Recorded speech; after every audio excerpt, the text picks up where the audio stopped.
In Simcoe tonight, some people are preparing to do battle over a cell phone tower in their community.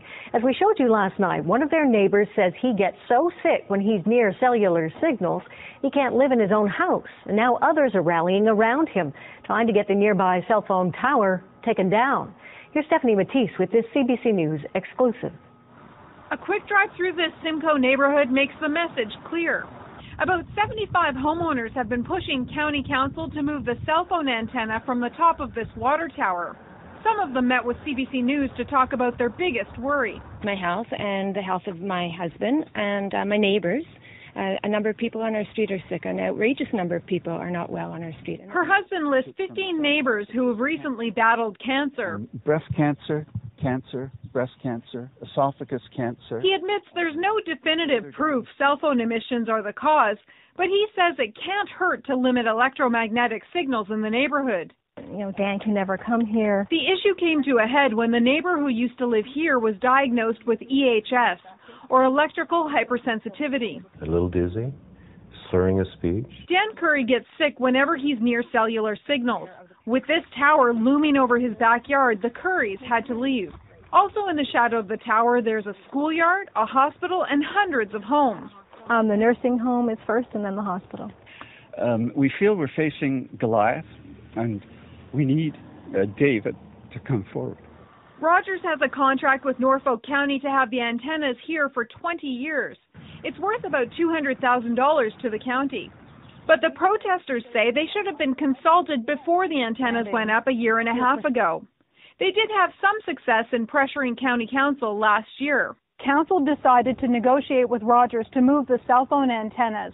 But in November, Simcoe had elections and half of the council members changed. And residents say so did the political will.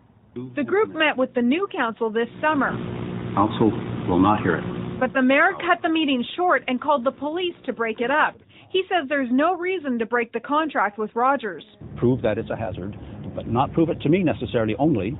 You're going to have to prove it to the federal government. Otherwise, if we go to court and try to break the legal and binding contract and we lose, we're talking hundreds of thousands of dollars. In a statement, Rogers says it's being unfairly singled out and that all of Rogers' facilities across Canada fully comply with Health Canada's standards and guidelines.